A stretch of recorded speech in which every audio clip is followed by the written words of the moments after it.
Chapitre 28. La tempête au loin. Je rapportais une lampe à huile dans ma chambre, perdue dans mes pensées. On me transmettait à une autre compagnie, comme une marchandise. Cette tempête s'enfonçait à des kilomètres dans le marais, sans accès facile. Ce ne serait pas une excursion d'une journée, à moins que le mage ne dispose d'une magie pour y parvenir. J'étais heureux de trouver ma chambre fermée de l'intérieur. La fenêtre n'avait pas de serrure. Alors j'ai coincé une dague dans le chambranle, et j'ai appuyé mes armes contre elle, au cas où, avant de tirer les stores. Je me suis déshabillé et me suis allongé sur le matelas moelleux avec un gémissement de satisfaction. J'ai posé la lampe sur la petite étagère au-dessus du lit. J'ai sorti mon oreiller griffon et ma couverture propre. Je me suis installé confortablement, puis j'ai sorti le livre de sorts pour la guérison. Bien installé, je me suis mis à étudier. Les formes de sorts devaient guider le processus.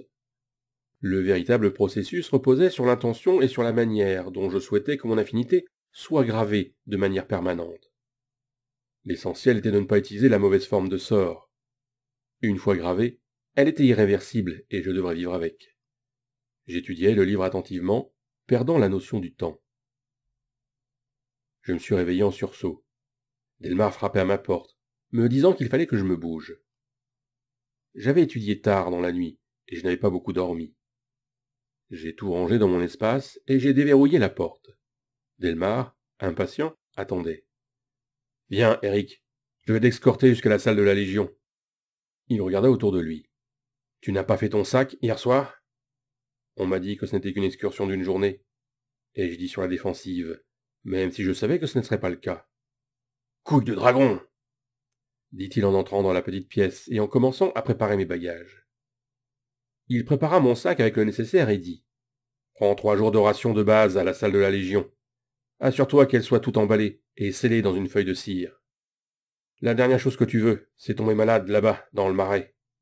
Prends 2 gourdes, une grande et une petite. » Il brandit ma petite gourde en métal. « Utilise la petite pour faire bouillir ton eau 5 minutes avant de la boire, ou demande à Durandus de la purifier. Sinon, tu vas vomir pendant des jours. » Il regarda mon arsenal d'armes, et je pris un air coupable lorsqu'il regarda l'arc. Il l'inspecta, et je dis faiblement. Je pensais avoir le temps de m'entraîner. Cet arc a une poignée pour gaucher, alors je me suis dit que ça pourrait m'aider à viser. C'était vrai, mais la plupart des arcs peuvent être utilisés des 2 mains. J'ai découvert que celui-ci avait des rainures pour gaucher. Peut-être était-ce de coutume, ou le dernier propriétaire l'avait-il modifié. Constantin m'a dit que tu étais un piètre tireur. Tu avais du mal à atteindre des cibles fixes, et tu auras du mal à toucher une cible mobile. C'est un bel arc, mais laisse-le. Tes cordes seront probablement trop mouillées pour pouvoir l'utiliser de toute façon. Laisse aussi tes 2 épées courtes. Elles t'encombreront, surtout si tu dois nager. Il me tendit mon plastron en cuir. Laisse le reste de ton armure ici. Il termina de faire mes bagages et me donna le sac, désormais beaucoup plus léger. Il avait tout fait en 5 minutes. J'avais un sac de couchage, des vêtements de rechange enveloppés dans ma cape de légionnaire huilée, ma bâche me servant de tente, 3 paires de chaussettes, les 2 gourdes, du silex et de l'amadou. Alors que nous marchions dans l'obscurité vers la salle de la Légion, Delmar dit « Durandus aime l'ordre. Il attend de ses hommes qu'ils marchent en rythme et restent silencieux. Fais de ton mieux pour ne pas le mettre en colère. » Quel type de magie utilise-t-il ? Et pourquoi a-t-il été envoyé ici ? Demandai-je, me préparant mentalement. Excellente question. Durandus était autrefois soldat. Sous la contrainte du combat, il développa un puissant sort de magie de l'air qui le protégea dans une bulle, le rendant invincible pendant un temps. Après cela, il fut évalué et envoyé au collège des mages. Il en sortit comme un puissant mage de l'eau et de l'air, et reçut le commandement d'une compagnie. Il est ici parce qu'il s'est fait un ennemi d'un duc. C'est ce qui arrive généralement quand on dit non à un premier citoyen. Delmar n'expliqua pas davantage et s'éloigna. Nous sommes arrivés avant l'aube, et dans la salle commune, plusieurs légionnaires attendaient, en tenue complète, avec leurs demi-sacs. Delmar m'entraîna jusqu'au garde-manger et commanda. 6 barres de rations scellées dans une feuille de cire, 3 sacs de fruits secs et de noix, et 7 saucisses. Le civil derrière le comptoir sentit l'urgence et rassembla le tout. Tout était sur le comptoir, et Delmar m'a aidé à tout emballer. La saucisse, c'est ton petit déjeuner.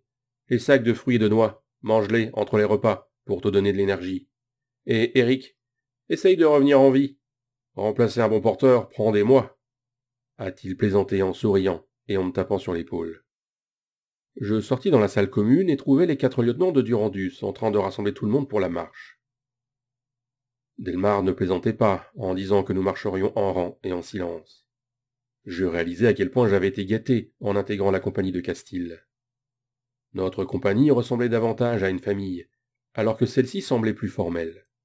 Mais peut-être que les autres hommes se détendraient pendant la pause. Durandus s'approcha de moi, et nous nous observâmes l'un l'autre. Il était grand, peut-être 1,88 m, vêtu d'une tenue impeccable et avec une barbe et une moustache soigneusement taillées. C'était particulièrement remarquable alors que tous ces hommes étaient rasés de près. J'étais gêné par l'espèce de nid sur mon visage que je taillais rarement au couteau. « Rangez ça !» dit-il en tapotant 4 étagères de potions. Je les ai rapidement examinées. 10 potions de soins mineurs, 10 poisons purificateurs, 10 potions de soins majeurs et 10 de récupération d'endurance. C'était une fortune en potions, et elles avaient toute une date de péremption sur leur seau de cire. Je savais maintenant que cela signifiait qu'elles étaient fabriquées par un alchimiste et ne provenaient pas d'un donjon. Les potions de donjon ne périmaient jamais. J'ai rangé les potions dans mon espace et tout le monde est sorti.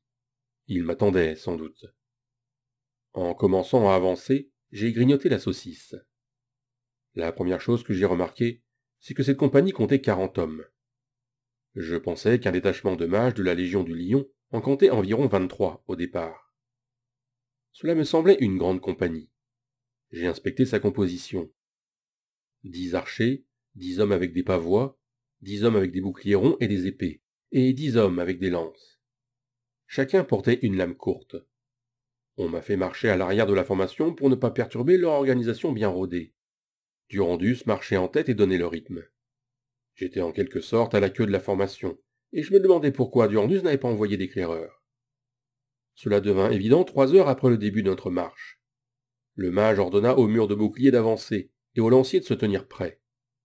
Une grenouille géante se tenait à 200 mètres sur la route. Elle s'avança, et nous observa attentivement approcher. Durandus ordonna une volée de lances, et au moment où elle frappait, il lança un éclair sur la grenouille. 2 épéistes munis de boucliers s'avancèrent pour confirmer sa mort. La rencontre dura moins de 5 secondes. Tandis que nous passions, les lanciers ramassèrent leurs armes. La grenouille était laissée, en flammes, sur le bord de la route. J'en déduisis que le mage possédait un sort de vision lointaine, ou une forme de sort. J'ai été impressionné par la coordination et la rapidité de la compagnie. Là où notre compagnie était composée d'individus expérimentés et travaillant en équipe, celle de Durandus était une unité de combat. Durandus connaissait les sorts de guérison. Je soupçonnais donc que ces hommes n'avaient pas peur d'être blessés. Nous avons atteint les 2 poteaux au sol qui indiquaient la position de la tempête. Il n'était pas nécessaire, car les nuages sombres et les éclairs occasionnels persistaient. J'ai quand même vérifié l'alignement, et il semblait qu'il n'avait pas bougé depuis 2 jours. On nous autorisa à nous reposer, et je m'assis avec gratitude pour prendre ma ration. La feuille de cire était enroulée autour du bloc. L'extérieur du bloc était un biscuit sec, cuit au four, recouvrant un mélange sec de fruits, de viande et de céréales. Il fallait beaucoup d'eau pour faire passer cette ration dense et sèche. Je me souvins de la tourte à la viande dans mon espace. Elle devait être encore chaude, mais je la garderai. Je mangeai aussi un sachet de mélange de fruits secs, car Durandus observait encore le marais et la tempête au loin. Personne ne me parla pendant que je mangeais, et ils chuchotèrent simplement entre eux pour ne pas déranger le mage. Je me sentais comme sur une île.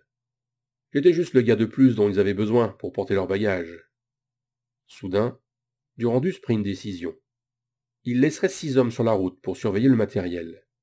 Le reste des hommes se dirigerait vers le marais. J'attendis, un petit sourire en coin. Delmar avait déjà réduit mon équipement au strict minimum. Nous avons commencé notre randonnée avec 4 lanciers menant la compagnie à travers les eaux. L'eau n'était pas profonde là où Durandus nous conduisait, et je lui ai demandé « Vois-tu la profondeur de l'eau grâce à la magie ?» J'avais oublié de me taire, mais il répondit « Oui, j'ai le sens de l'eau et la capacité de sentir la vie. Nous ne serons pas surpris et choisirons le chemin le plus simple. » J'ai failli lui demander si son sens de la vie fonctionnait sur les morts vivants. Mais avec son ton sévère et quelque peu condescendant, j'ai mis fin à la conversation sans poser la question. L'eau du marais était tiède, et je trouvais étrange de ne voir ni poissons ni petites grenouilles. Juste une vague incessante d'insectes. Mais je constatais que les insectes me laissaient tranquille à moins de 5 mètres du mage. Alors je m'efforçais de rester près de lui. Même en pataugeant dans l'eau en armure, les hommes s'efforçaient de maintenir leur formation disciplinée. J'ai aussi compris que la compagnie de Durandus avait été choisie pour cette mission, car ses sorts étaient les mieux adaptés à l'environnement. J'espérais simplement qu'il savait que l'eau conduisait la foudre, et qu'il ne nous ferait pas tous griller par erreur. La progression était lente, et après des heures de marche pénible, nous étions peut-être à mi-chemin. Le ciel du soir s'avançait derrière nous, et l'orage sombre était devant nous. Plus près, j'étais certain que les nuages orageux lançaient de la pluie, ainsi que des éclairs occasionnels. Le grondement du tonnerre était encore discret, mais de plus en plus fort à mesure que nous approchions. L'orage semblait avoir effrayé tous les monstres, car nous n'en avions pas vu un seul. Nous avons grimpé sur une petite île d'environ 15 mètres de large, et les défenses ordonnées par le mage se sont mises en place pour la nuit. Au moins, je pouvais m'asseoir au milieu de l'île et manger. Durandus observait la tempête près de moi, et je lui ai demandé « Sais-tu ce que c'est ?» Il m'a regardé. « Malheureusement, oui. Un géant des tempêtes soulève une montagne du marais, probablement pour y construire un repère. »